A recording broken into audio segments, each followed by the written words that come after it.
Hey everyone, and welcome back to the channel and another Scooby-Doo reaction video. So today we are reacting to our last video of season 3 for this week.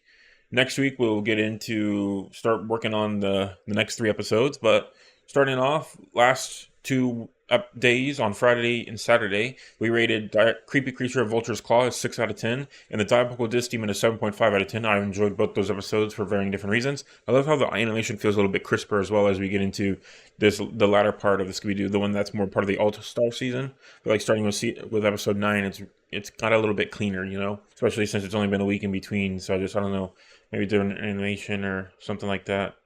It just makes it extra delicious. Starting off this week, we have the Scooby's Chinese Fortune Cookie Caper. Bit of a mouthful. It was released on November 25th, 1978. Episode number 12, series episode 85. So we haven't seen Scooby's name in an episode in forever, so that makes it fun. And also starting with yesterday as well, that brings our total average season 2 of Scooby-Doo from a 5.75 to a 5.91. So that keeps it nice and fun as well. A little spoiling it better, but we still have 4 episodes though. 5 episodes actually to try to see how these episodes ended up, because yesterday's episode was my second favorite of season 3. So I'm excited to continue on and see what else we can get up to and how much we can enjoy ourselves. So like last week, this was also a first of 3 segments for Scooby-Doo's All-Stars and later repackaged. The premise: the young travel to China, making their way to the city of Rampoo. While there, the gang run into the moon monster, whose shadow, legend says, turns people into stone. And then like I was in the same clothing, just got off work, you know, my hair's a little messed up, but I'm ready to record some Scooby-Doo. Try to get on a schedule so I can get early access again. No trivia. This is the 3rd episode to air in the Scooby-Doo All-Stars block. And the surname Kim, as in Kim Chow Ling, is actually a name of Korean origin, not Chinese. Chow Ling's surname should be spelled Jin or Zin instead. That is interesting. Okay. So yeah, that's going to do it for the trivia and everything. Pretty light this time. Ground with the monster immediately. Okay, cool. He kind of looks like an old Shiki doll lion. So they were reading a Chinese restaurant menu instead of a map guide. Rampoo, the legendary city of Rampoo, where centuries ago a mysterious creature known as the Moon Monster. In season 3, though, they're also really going all over the place. Like they went to Scotland for the Loch Ness Monster. I can't remember, but Snowbeast Fright. They went to somewhere else. Like they've really been, things really been well traveled. And of course, Fred destroys the Mystery Machine once again. They just happen to be talking about it while they get a flat tire. Perfect timing. Yo, he's definitely on a green screen or a projector with the way he appears. 2, 3. Whoa. Like I think that was a little too hard, Scooby. Moon Monster's appearing really quickly then. Nice. Shaggy, Scooby, this is Kim Chow Ling. Kim Chow Ling and Lin Fu. Okay, cool. We got some suspects. We got a 3rd guy as well. Okay. Time sure flies when you're scared silly. May I introduce you to my uncle, Chin Wong Sing? We are honored by your presence. Kim is to fulfill the ancient legacy and take possession of the family's priceless treasure of jewels and gold. Gotcha. Okay, so when he turns 25, he gets jewels and gold, so that seems pretty obvious. So that's the family treasure. They found the family treasure and it looks amazing. Or meet the fate of the Moon Monster. Like what a choice to have to make.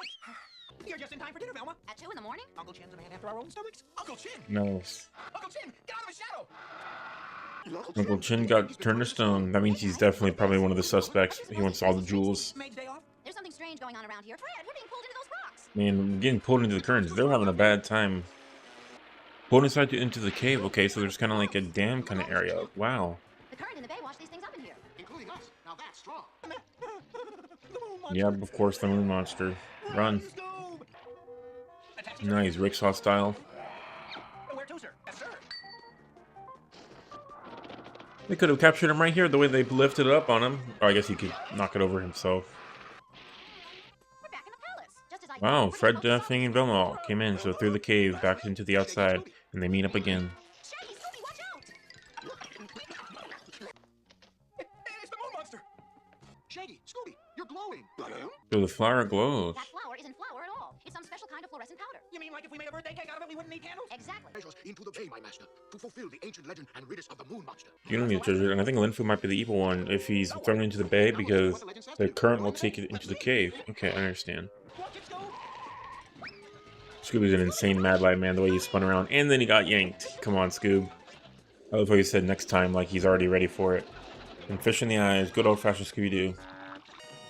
After him. But I don't understand. We'll explain later. How'd you let him get past you? You could have just made a wall. Oh my god, they must be so freaking strong to do that. Nice catch, Kim.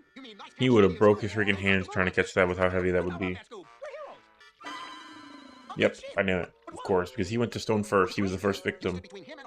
He rang the gong, and when we got there, it looked like a moon monster had turned your uncle into a statue. Gotcha, okay. Your uncle carved that himself with the ancient carving tool. It was scratched Wow. unlike the rest of his collection, telling us it had been used lightly. That's insane. Yeah, you put some effort into that. We all need a good night rest. Really expecting Rampoo, but I guess he was okay. Young chop suey chow mein. Rampoo, lap chong, egg roll, psycho guy, and moo back then. One super special shaggy sandwich going down. Oh gosh. Alright, that was a weird food item. Let's go see if it's possible to make.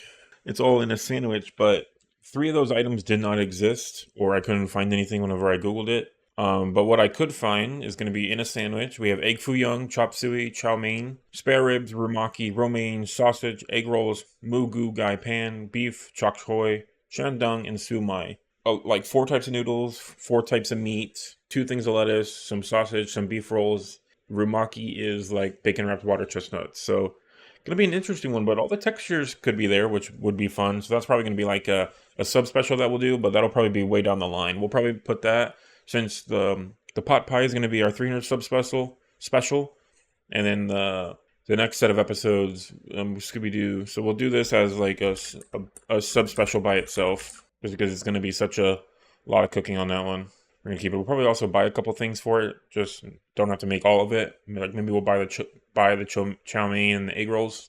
But we'll make a few other things that we have to make from scratch. But love seeing a weird food item. It's been a while. Well, episode 9 was the last one, but that was just mile-long hot dogs. So, but anyways, this episode itself was pretty fun. I think it was pretty obvious who the bad guys were, because it was between 2 this time, but still a pretty interesting episode. It's nice that they went into a foreign location. We haven't been into one in a while, so that kept it really fun. For me, just off the rip, I think I'm going to give this episode a 6 out of 10. I think it's similar vein to The Creepy Creature of Vulture's Claw, where it was definitely better than a 5 out of 10. Still had some fun moments, but not, anything to really write home about directly. Like, not as good as Diabolical Disc Demon, but still a pretty fun one. I loved how one of those Scooby-Doo ones where just so much artistic talent, being able to pretty much put a complete statue of himself up there and perfectly project him, the villain on top of it, to make it look all nice and good, to trick the whole gang. Very good on that front. Then the kind of whatever the people got up to, and just had some fun moments of like Jules and just keeping everything nice and together for the episode itself. Yeah, I think 6 out of 10 is going to be good for this episode. It was fun, and it had a lot of interesting moments. Just going to keep it rather short today as we end off this week of Scooby-Doo Reactions. So next week, we will be reacting to episodes 13, 14, and 15 as we slowly finish off Season 3. The week of the 7th, we will finish off Season 3, Episode 16. We will watch our first movie, do the Scooby-Doo tier list. Without further ado, I will see you guys next week for some more. Thank you everyone for watching, and have a great day.